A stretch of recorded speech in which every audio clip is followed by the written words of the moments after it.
I'm your host, Omens, Look 123. You're joining me for Elementalists, Book 1, Chapter 6. 3 Omens. Aster? Aster! Shake Aster's limp body, which is slumped over the counter. Overhead, the hootlings take flight again, screeching in agitation. Panicked, you look around. Oh God, what do I do? What do I do? Aster stirs, letting out a groan and pushing herself up. That was a strong one. I think I need to sit down. She wobbles, and you quickly take her by the shoulders, guiding her onto the bench by the clothing racks. Are you okay? What the hell was that? Aster gives you a tired smile. I'll be fine. My branching is rarely ever that intense. I just need a few minutes. Branching? Is that what you call fortune-telling? That's not quite it. Branching refers to my ability to extend my awareness into the trees around me, to hear and see what they do. It's how I can tap into the discussions that are always happening in the natural world around us. I've been able to do it for some time, but... She shuts her eyes as though hit with another wave of dizziness. It looks like it hurts you. It can't be safe to do something that takes so much out of you, can it? Just as the Toon must be careful not to attempt magic beyond their abilities, Wood Nymphs must be aware of our boundaries when branching. It's difficult to extend your consciousness outside of your own body. Dangerous, too, to untether yourself from your physical form like that. I overreached just now. Not to pry, but do you zone out like that a lot? You did it the last time I was here, too. Aster shivers slightly, the leaves in her hair droop, their green losing vibrancy. Sometimes the trees want to show me things, so they draw me into them, so I can see what they're seeing. It can be difficult to understand them, since they primarily communicate through sight and feelings.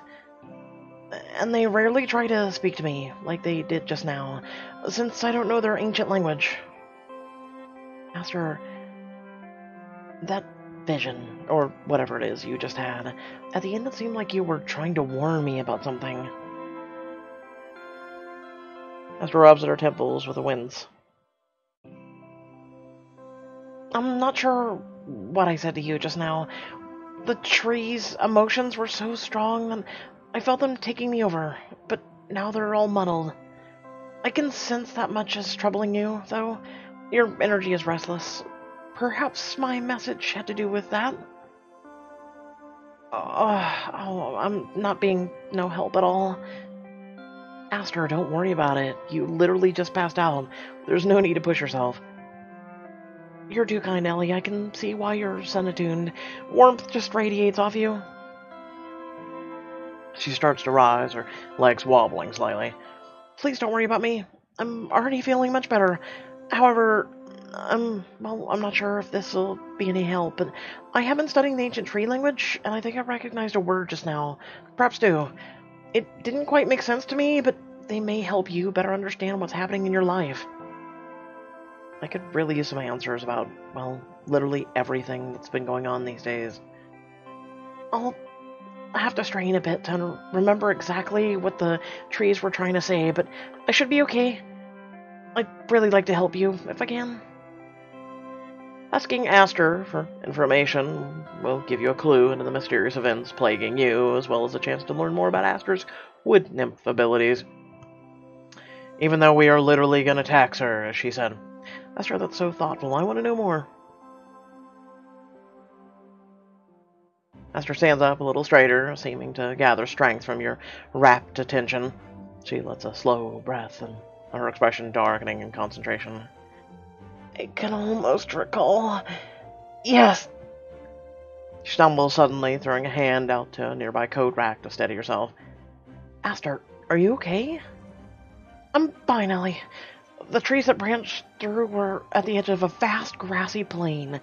Rolling hills stretched for leagues all around. Is that important? Oh yes, I believe that these trees wanted to communicate with me because something terrible was going to happen there. They tried to speak to me, but the connection was strained and muddled.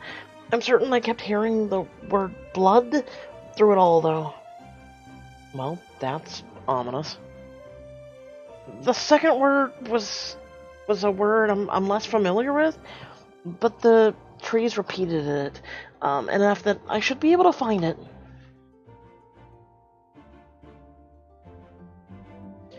She hurries to the front, and you follow in time to see her take a thick, aged tome off a shelf. She opens it on the counter, flips to a page, and skims her finger down a tiny columns of text. Yes, here it is. Fragment. It came up a few times, but that means very little to me.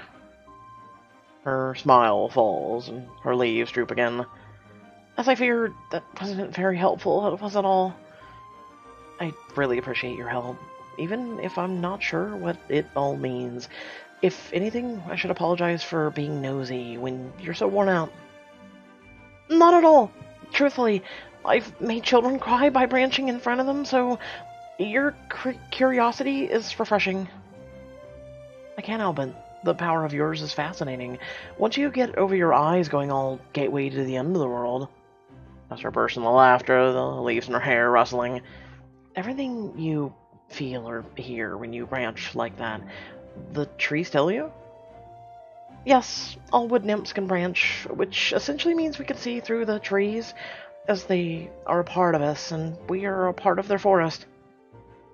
So, about branching thing. How does the tree language figure into it? When did you develop yours? How strong is your ability?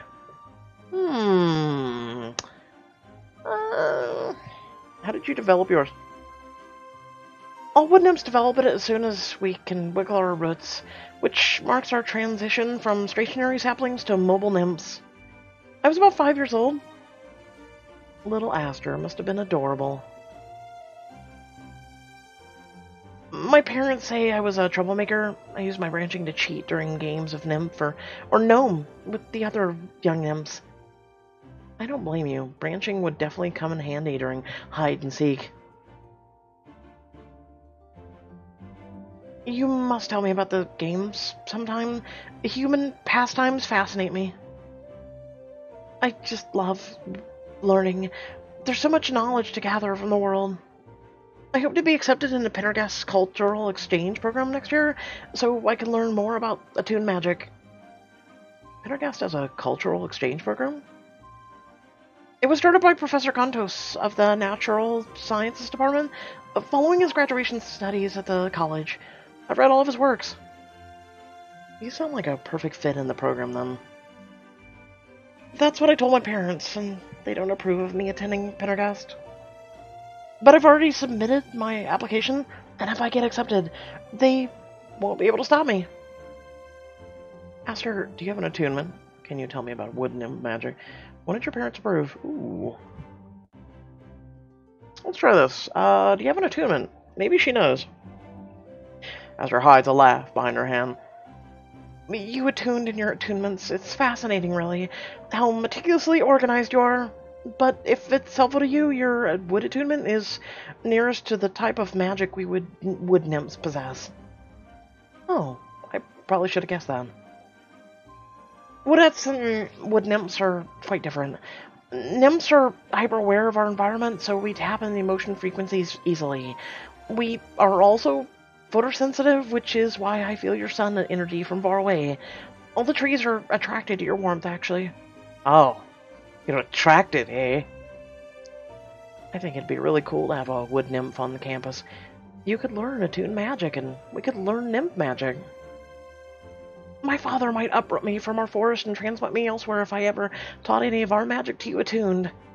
Then again, what he doesn't know won't hurt him, as you attuned are so fond of saying. Aster...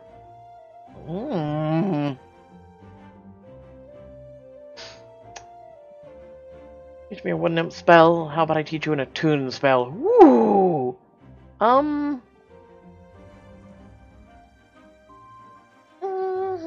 Give me a wood nymph. How positively taboo. I would be honored to. She gestures to a small potted plant on the countertop. A pink flower bud is closed up tightly at the end of the short stem. Are you going to teach me how to make it bloom? Precisely. That's quite easy. You just have to let it hear your heart song and give it encouragement and it needs to grow. She leans over the flower and then starts speaking gently. How are you doing, little friend?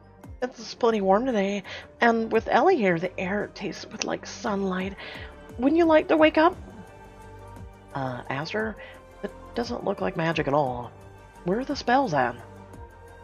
Woodnymph magic isn't about casting, it's about working together. All parties are nurturing each other. The warmer your heart, the more radiant your magic. Okay, well, here goes nothing. I lean over to the potted plant and mumble a few words. Hey there, little guy. I hope you like my, energy? Sun energy?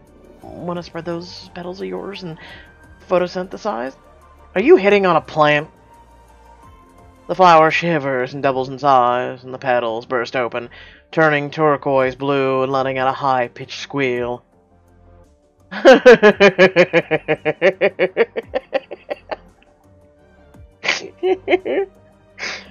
Blossom, is that you?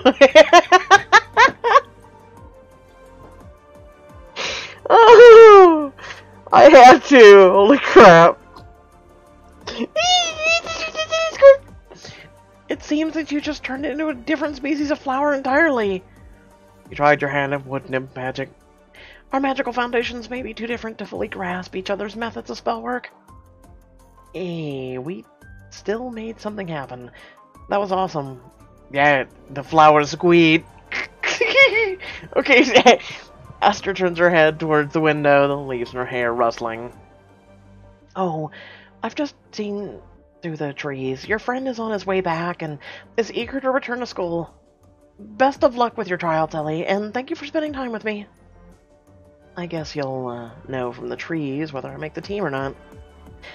I believe in you. Do your best, follow your heart, and the path ahead will be clear to travel. She waves you off, and you meet up with Griffin to head back to school.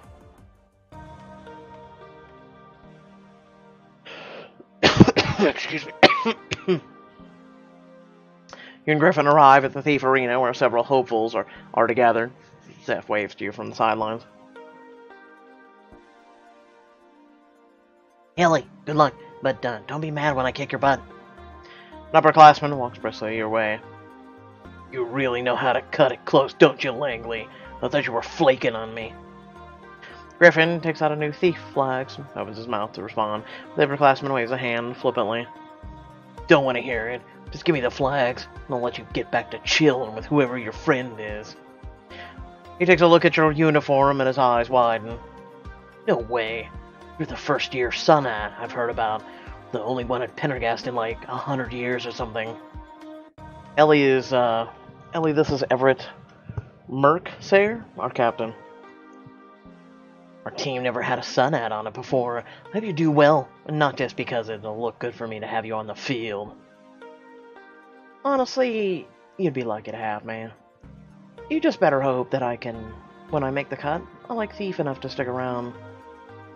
Confident. You remind me of me, Jones. I respect that. I never introduced myself or my name. And I doubly respect the jersey. I like your spirit. We'll be starting in 5. I look forward to seeing what you can do out there, freshie. He snatches the flags from Griffin and walks away.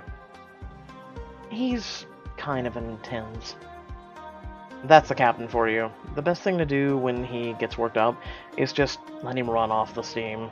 So, heads up for when you're on the team. You take a longer look at the other students warming up. Familiars play together on the lawn while several upperclassmen cast spells. What's with the magic some of them are doing? I thought tryouts hadn't started yet. Plenty of players use air magic for speed, agility, and whatnot boost during games. It's totally legal, so it's become common during tryouts too. Too bad I can't do anything like that. Banner materializes in your arms. But good thing I've got you, right buddy? What do you say, ready to give me a hand out there? Banner leaps to the ground, then jumps around you excitedly. You ruffle his ears. Hang on, I just remembered. I think I have something else that'll help too. Dig around in your book bag for the wooden box you bought from Aster's shop your first day at Pendergast. Inside the marble fits snugly in your slots. Yes, this one's air elemental. I might be able to get an air boost after all. Having banner and air magic on your side will give you double the options to get through each round of trials. This should help even the playing field against all those upperclassmen. I'm going to use the air bubble. Save it for later. Notice it's not a diamond choice, so I'm going to save it for later. This might come in handy some other time. I'll just hold on to it for now. Besides, I have banner. Carefully place the marble back in your case, which you return to your book bag. 5 minutes later, the captain blows his whistle, directing everyone to a ward circle in the corner of the field. Griffin hands out belts, each with a single flag hanging from it. He stops in front of you with a grin. I know you don't need any luck from me, because you'll totally kick butt out there, but good luck anyway. Can't wait to have you on the team. He ties the belt around your waist and flashes you one more grin. Thanks. I hope I'll live up to your expectations. Alright, here's how tryouts are gonna go. There'll be a series of rounds to test you on various skill essential to Thief. You'll be facing off against each other, so pretend this is a match and keep your cool. I'll be watching from the stands. He and Griffin head into the stands, which are hidden behind the dome's wards. You can still hear his voice clearly when he calls out. In a real match, teams would start on the opposite sides of the arena, but you won't have a team to strategize with today. Things will reset each round, so don't worry too much about losing your flag. I just want to see what you can do. Everybody ready? Blows his whistle again, and the train starts to shift. You find yourself in a wide-open meadow with nowhere to hide. You and the other hopefuls eye each other warily. You didn't bring a jersey, son. Here we go. May the best of tune win. Don't get your hopes up, fresh meat. I want you to get a feel for your close-range skills here. The next 5 minutes are an all-out melee. Protect your flag with all you've got. Ready, go! Players dart towards you. Their eyes on your flag. This one's mine. Get your own target. Big talk from someone who isn't going to make the team. This went from 0 to 100 real quick. Get Banner's help. Banner, I need you. Banner launches himself towards your opponents. He tackles one of the players to the ground before leaping at the other, grabbing his shirt between his teeth and pulling him down. Nice, Arlu. Nice, nice. Oh, its horns turn purple. And you use your chance to escape. Banner catching up to you with gleefully. I did monkey sounds and I just go with it. Soon the open field melts away and you find yourself in a dungeon. The air smells damp and a chill breeze blows through the cavernous hallways. Some terrains work against us. Oh no, it's the captain speaking. It's your captain speaking. Some terrains work against us, amplifying any sound we make. This round I want you to be stealthy, sneak up on your opponents and steal their flags. Slowly make your way through the dungeon, your shoes echoing with every step. Peer around a corner and spot another player looking around nervously. This is way too much like a catacombs from Double Undead Zombies' Wrath. Start to head your way. Here's my chance. I need to capture a flag and get away without being noticed. I should tiptoe. Tiptoe through the window. With her back to you, you sneak up on her and snatch her flag. Ah! I'm out of here. You dart down a side hallway and are long gone before her cry of panic attracts anyone else to your location.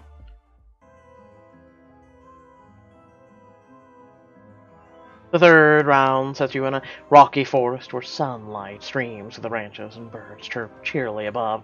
For this round, I want to see you use your magic to capture each other's flags. This is where you can be flashy. Impress me! You jog through the forest for a while, keeping your eyes peeled for flashes of movement through the thick foliage. You run into a clearing and hear footsteps approaching. Suddenly, the student you faced at the start of the tryouts bursts out of the undergrowth. You're still in this? She gets to a stop. When she sees you, you both freeze for a moment, and then she starts backing slowly towards the trees. Not running away, are you? Just a scoff and settles into an offensive stance. Fresh meat's gutsier than she looks. Don't tell me you're looking for a showdown. That's the whole point of the tryouts, isn't it? May the best attuned win. The last guy I beat said the same thing, but if you think you can do better, by all means. Is her on the flag hanging on her belt, your mind working quickly to formulate a plan to steal it. Trap her in the trees. Banner, I need you for this. You instantly feel a burst of power shoot through you. Time to end the showdown. You channel the power into the ground, then up through the tree roots. The branches across around your opponent start closing in around her. No, wait!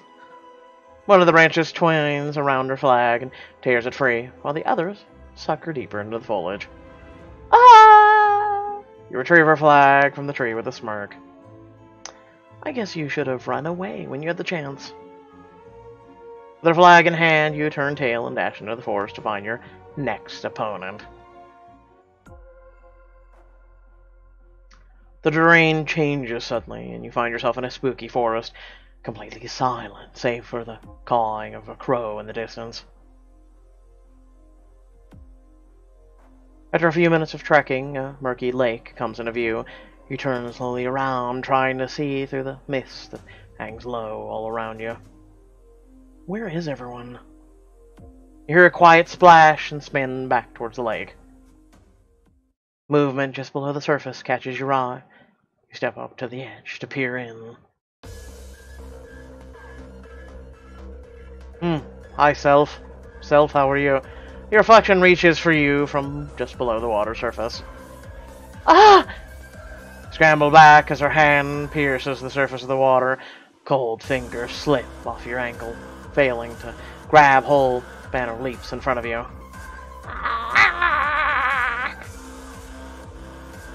Through your pulse pounding fiercely in your ears, you're faintly aware of a whistle cutting through the clearing. The forest dissolves before your eyes, taking your reflection with it. Huh, that's significantly different. The default arena reappears. All around, students stand in comical postures, mid-sprint or halfway through casting spells. The captain blows his whistle, again from the stands. Alright, I've seen enough to make my decision. When I call your name, come up to the stands, and I'll let you know if you've made the cut. Hold on a second. What about that thing that attacked me? Everyone turns to stare at you. You were watching from the stands. Didn't you see it come out of the lake and try to grab me? Freshie, if something tries to grab you in the game of Thief, it's an opponent trying to get your flag. You're gonna have to get used to it. It isn't an opponent if they look exactly like me, and they want to drown me. I understand that Thief might be a little overwhelming if you've never played it before, but if you make the team, you'll need to drop the theatrics. With that, the captain turns his attention to calling people up to the stands to get the results. Nice to have you looking out for me, Cap. Banner nuzzles your face one time, then disappears into the ether. When the captain calls you to the stands, he's flipping through the clipboard, his legs slung over the back of a chair in front of him. He glances up at you and sets the clipboard aside. Okay, dang. Where have you been all my life? It almost hurts my pride to say this, but the team needs you. Sits up straight. What I'm saying is, congrats, you've made varsity. Oh, thank you? That's, really great? I get that you were kind of spooked by the last terrain, but don't worry, we've practiced terrain preparedness extensively. You can expect an official practice schedule by the end of the week. I'm glad to have you on the team, Jones. Not many freshmen get the honor.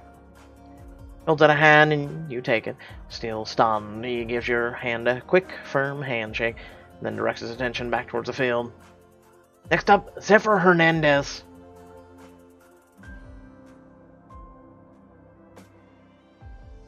You make your way outside to wait for Zeph, so you can tell him about your reflection's appearance in the lake. But when he appears, his shoulders are slumped, and his expression is downcast as he mumbles to himself. There's one dream up in smoke. Classic Zeph couldn't make the cut. Oh no, not more bad news. Zeph spots you and pulls a smile onto his face. Captain told me the news. Congrats. I knew you'd make it if you tried out. And varsity, too. I only made JV, but oh well, right? I should have bought the special journey. I can't believe I was so sure I'd get on varsity. Stupid, right? He forces a laugh. My spot should have been yours. There's always next year. JV will be fun, too. I'm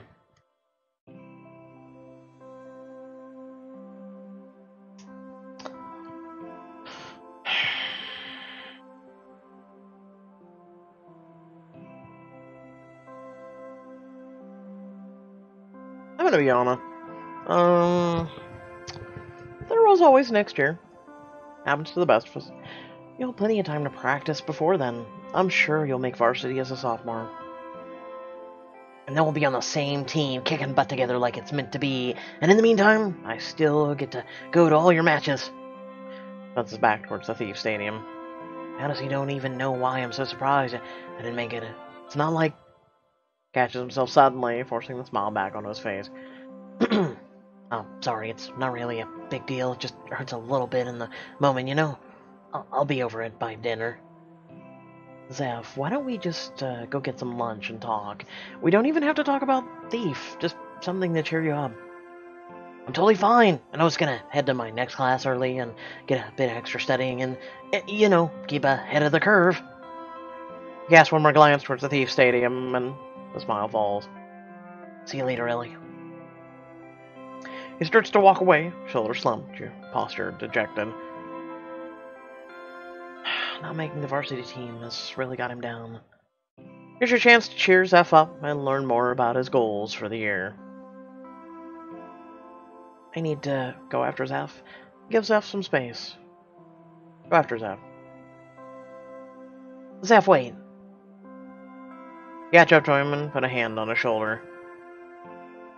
Zeph, you're my friend, and I'm not just gonna leave you alone when you're feeling this bad. Are you sure you want to hang out with me right now?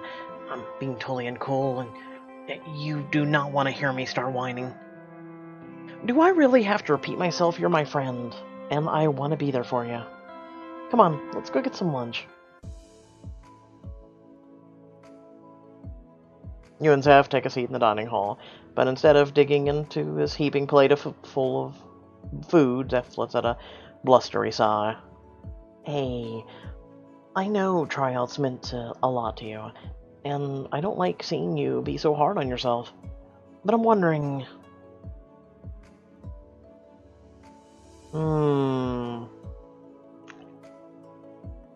if this is about more than just Thief. Some of the stuff you said about not being surprised and about seeming uncool makes me think that there's something else going on here. The frowns at his plate. It's just, I'm used to not being the best in the class. I try hard, but sometimes I'm not enough. I've made my peace with that. But when it comes to outside the classroom, usually I'm good at stuff like that. Like teamwork and sports and making friends. So I figured, hey, if I've got the whole package for Thief, this is my time to shine. And you did. You have to be good to make JV. And I'm sure next year you'll make your way to varsity. I know, but not making it this year is one more reminder that I don't have things together. Like, at all. You can't have it all together already. Hell, I'm still coming to terms with being sucked through a mirror, spat out in a lake just a few days ago. Zeph laughs and a smile lingers on his face. It's silly, but I wanted to be a freshman who started college and was already doing all these cool things, like playing on the sports team. It sounds like you were just using Thief as a means to an end. Yeah, I was, but now I can't cross it off my bucket list, which is gonna bug me for the rest of the year. Aren't bucket lists for old people on the verge of death? I'm pretty sure they're for anyone with big dreams, and you're looking at the dreamer. I even carry mine around for good luck. Not that it helped at tryouts. Zeph, I'm with you when it comes to feeling overwhelmed by freshman year, I'm still trying to figure out where I fit in, too, but that's okay. And you know what? Maybe you were just trying to cross the wrong thing off your list today. Come on, what else is on it? Takes a folded piece of paper out of his pocket and opens it on the table and pushes it your way. You start to read it aloud. Make friends. You did that the minute you came here. Confirm I'm a water rat. Also done. Pet an actual Drumoxor? In all caps with 5 exclamation marks. I heard they giggle when you pet their trunks. They're hard to find, but I've got all year and I'm persistent. Eat 20 dragon links for breakfast and breathe fire. Zeph, is that humanly even possible? That's what rumors say. At least you eat all 20 and you can breathe actual fire. I mean, is it humanly possible to eat 20 links in one setting? Those things are hot. I repeat, I've got all year and I'm persistent. I also want to join a weirdly cool club and find somewhere cool on campus. Cool club and somewhere cool, huh? To find somewhere cool. Where I grew up, there's this sweeping willow in the middle of the pond in the park, but the pond is always freezing, so nobody goes near there.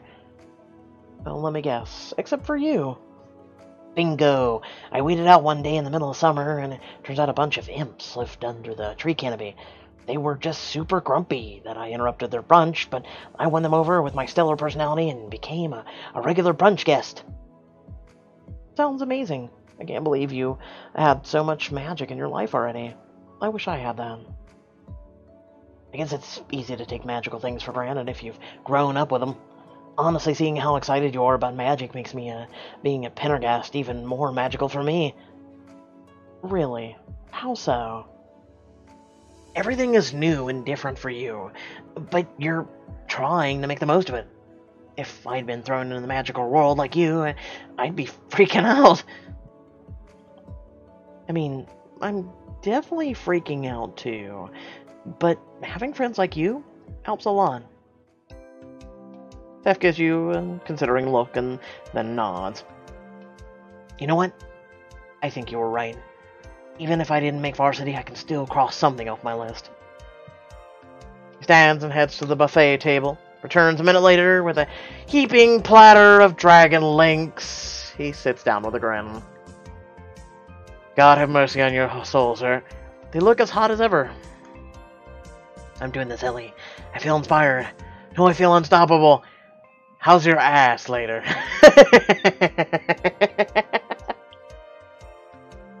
Seriously. Should I get the Pepto Max now or later?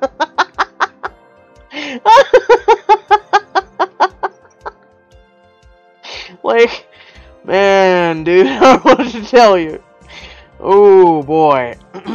He spears a dragon link on his fork, takes a huge bite. You watch, speechless, as he quickly downs 3 more. Are you really going for all 20? Should I call the fire department? Steph's face threatens and sweat beads along his brow, but he continues eating. Come on, talk me through this, distract me, cheer me on. I need your help with this one. Okay then. Failure is an option. No, he's already gone past the point of no return. Give me a Z. Get to your feet and start directing an impromptu cheer section, garnering the attention of nearby diners. Give me an E. E! Zeph sucks in some air, eyes watering at the spiciness, but he stuffs 3 more links into his mouth with a determined expression. Give me a P. This is beyond I beg it, shut up. This is beyond embarrassing. Give me an H. H! Ellie, I can't feel my tongue. Zeph, look. He points towards his empty plate. He looks down at it, sweat running down his face. He swallows his last mouthful with a wince. Holy, I did it. I did it. Suddenly claps a hand over his mouth. You push your chair back, like squealing over the floor. You are not gonna hurt? Zeph lets loose a massive belch and a tremendous stream of fire rushes out of his mouth. Ah!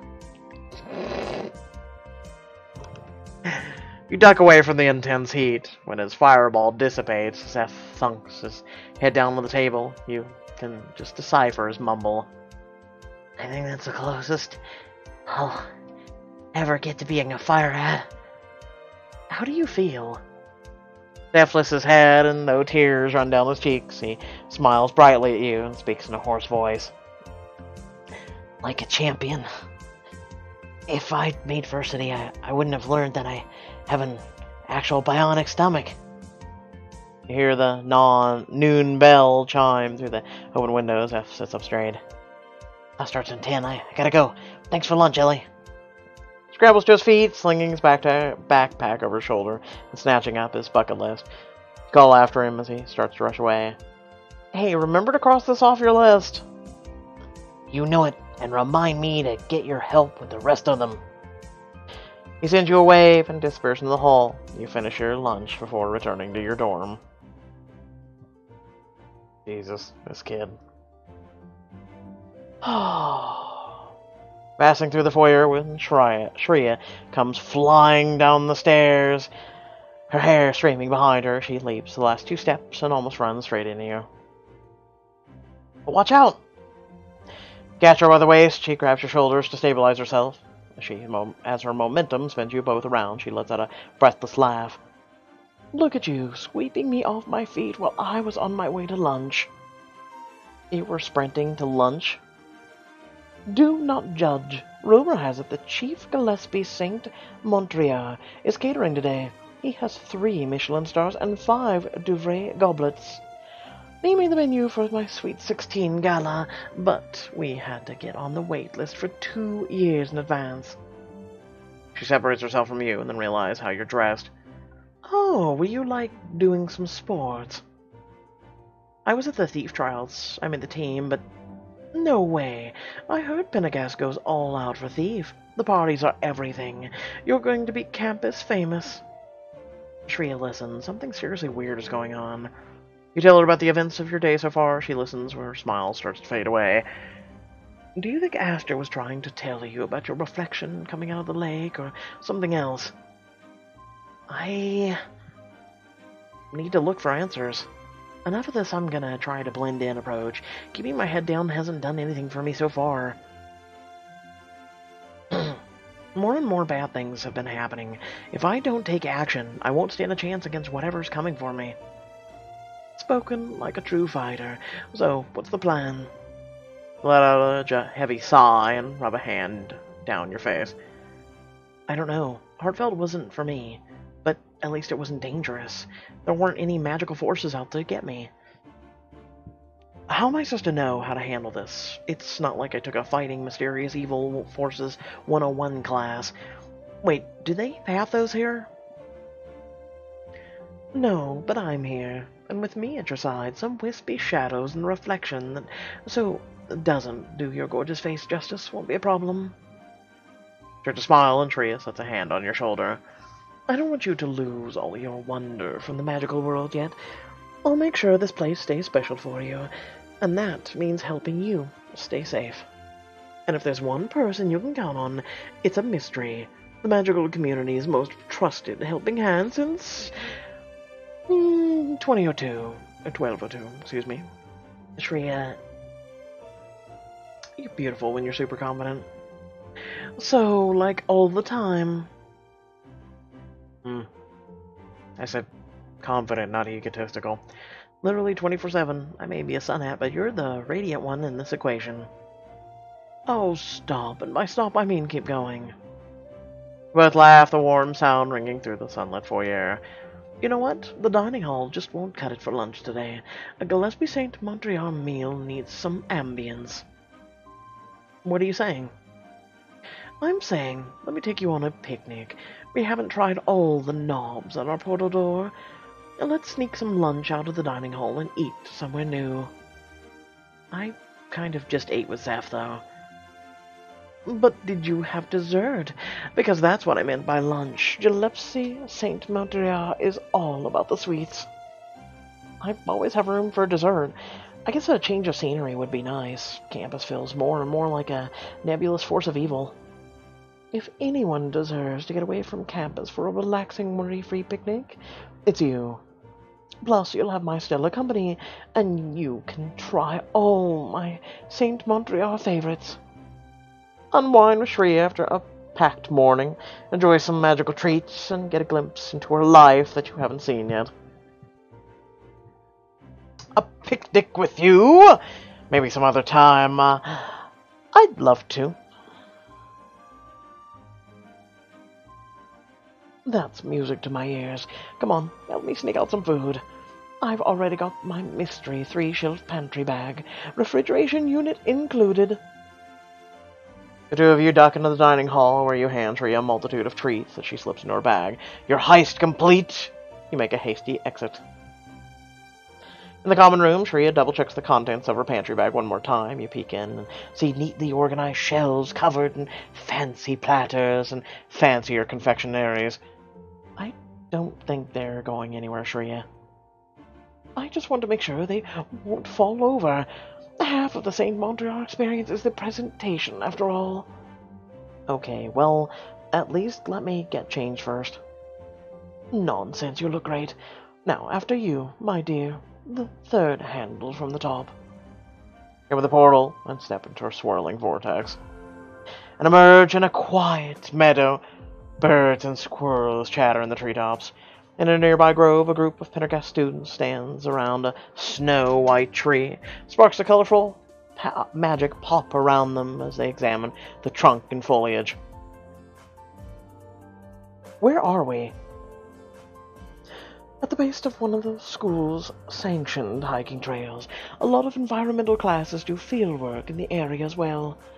It's a perfect place if you ever need to step out and take a breather.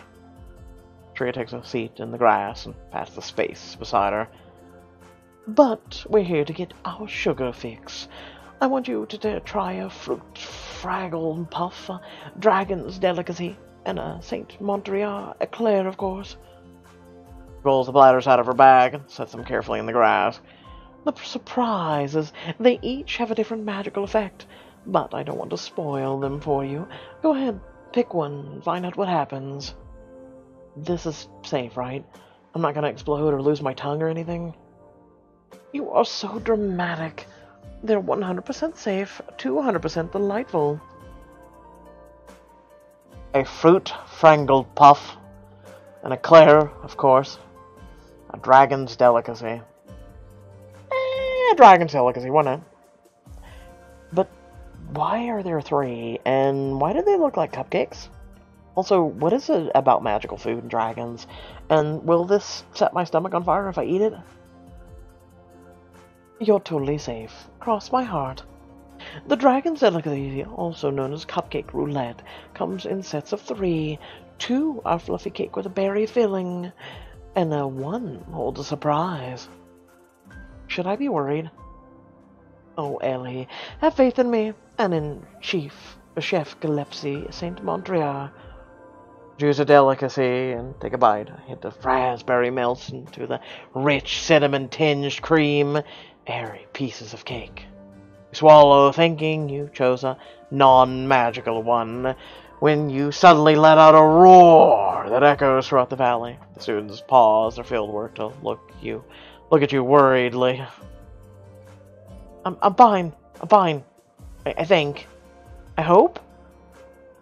Shreya dissolves into giggles, wiping crumbs from another of the delicacies off her chin. Oh my god, your face. She suddenly lets out a roar of her own. Oh, someone must have switched the delicacies around in the dining hall. But now you know the surprise. As you can imagine, they're a real hit with the kids. Well, now that's one fancy mouthful. You're quite the dessert connoisseur, Shreya. What can I say? I like the finer things in life. My sister ate all the leftover eclairs the morning after my birthday. I was so mad. I didn't talk to her for a week. You should have labeled them birthday girls. Touch and you'll feel my wrath. That's exactly what Nihil said. She didn't even go to the trouble for it. My parents thought I was being overdramatic. It sounds like your sister pulled the perfect eclair heist. That's Nahal for you, always doing things perfectly. She's an heir-at. Thinks first, acts second, knows just the right thing to say or do. Can rationalize her way out of anything. Has never been a problem child. You and Nahal, do you get along? Do your parents expect the same thing? Sound like total opposites.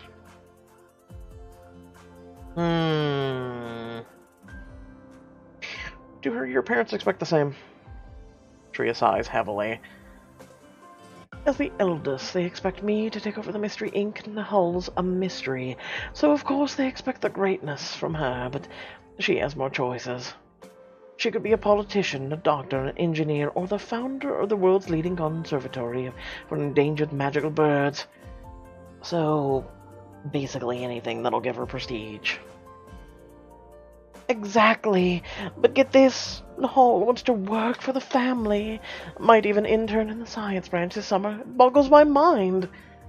Shreya digs her fork into a flaky, layered confectionery of golden crust and thick red filling. When she speaks again, she looks pensive. In a way, Nahal is my rock. She cools my flames, but she also makes me feel like the cool older sister I try so hard to be. I just hate when people compare us, and by people I mean our parents, and when the whole carry on the family business thing comes up. It sounds like your parents believe in you, though, even if their goals for you aren't the same as your own. I appreciate that they see potential in me, but I should be allowed to pave my own way. My youth is about figuring out who I am, even though I still don't really know who that is. Hey, if anyone's got themselves all figured out as a freshman in college, they're the odd one out. I had a very similar conversation earlier, so I know you're not the only one who feels overwhelmed. I'm still figuring out where I fit in, and don't even ask me about my future. I have no idea, which means I have so many options to explore. That's an optimistic way of looking at it. I hope that Nahal goes to college in 2 years. She'll set out with the same mindset. I want her to thrive, like I am here at Pendergast. Shreya.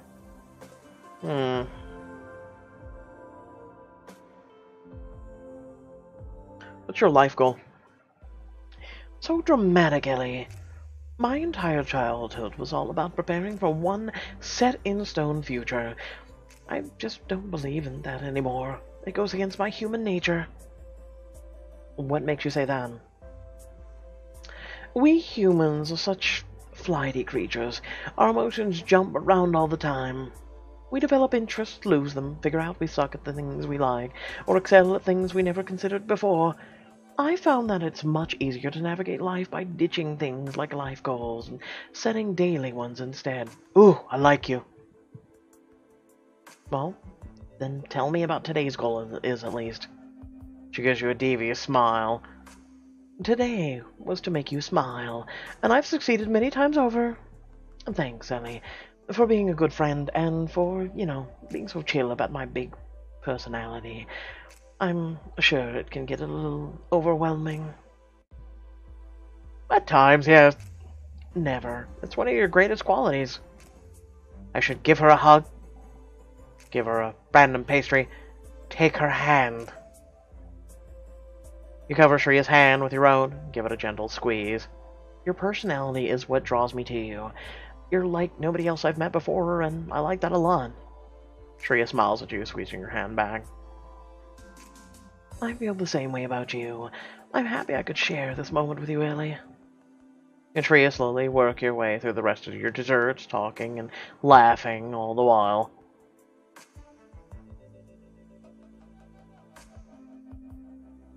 After dropping Shreya off at the next class, you head up to your dorm to change out of your thief gear.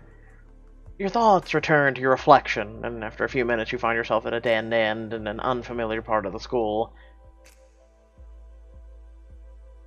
What is with this stuff with today? Have I racked up some bad karma without realizing it, or? Sudden sound. Shriek. What the? You spin around just in time to duck as a shadowy figure hurls at you.